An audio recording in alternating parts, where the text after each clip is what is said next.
கல்லூரி மாணவிய கொலை செய்தவருக்கு தூக்கு தண்டனை விதிச்சு அதிரடி தீர்ப்பு வழங்கியிருக்கு மகிழா நீதிமன்றம்.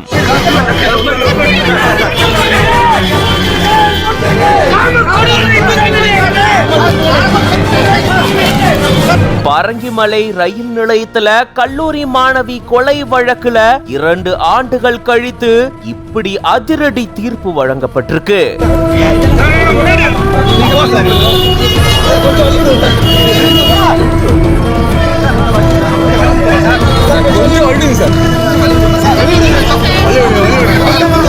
மூன்று ஆண்டுகள் சிறை தண்டனை, அதுக்கப்புறம் சாகும் வரை தூக்கிலிடணும். நீதிபதி கொடுத்த அதிரடி தீர்ப்பு இதுதான்.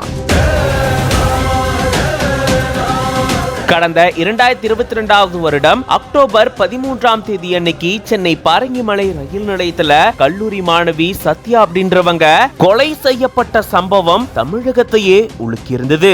காதல் விவகாரத்துல கல்லூரி மாணவிய வற்புறுத்தி இறுதியில கல்லூரி மாணவிய ஓடும் ரயில்ல தள்ளிவிட்டு சதீஷ் அப்படின்ற இளைஞர் கொலை செஞ்சதா கூறப்படுது. அதை தொடர்ந்து சதீஷ போலீசார் கைது செஞ்சிருந்தாங்க.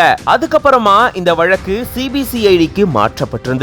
தீவிர விசாரணை மேற்கொண்ட நிலையில ஒரு நோக்கத்தோடையே கல்லூரி மாணவிய இளைஞர் சதீஷ் கொலை செஞ்சிருக்கிறது தெரிய வந்ததா கூறப்படுது. இந்த வழக்கு மகிழா நீதிமன்றத்துல நடந்துட்டு வந்த நிலையில இந்த வழக்குக்கான தீர்ப்பும் வழங்கப்பட்டிருக்கு. இதுல மாணவிய கொலை செஞ்சதுக்காக சாகும் வரைக்கும் இளைஞர் சதீஷ தூக்கிலிடணும் அப்படின்னு சொல்லி நீதிபதி தீர்ப்பு வழங்கியிருக்காங்க. அது மட்டும் இல்லாம பெண் வன்கொடுமை தடுப்பு சட்டத்தின் கீழே 3 ஆண்டுகள் இவரை சிறையில் அடைக்கணும், அதை தொடர்ந்து தூக்கு தண்டனை விதிக்கணும் அப்படின்னும் தீர்ப்பு வழங்கப்பட்டிருக்கு. மேலும் 35,000 ரூபாயை இவர் அபராதமா பாதிக்கப்பட்ட குடும்பத்தார் செலுத்தணும் அப்படின்னும் கூறப்பட்டிருக்கு.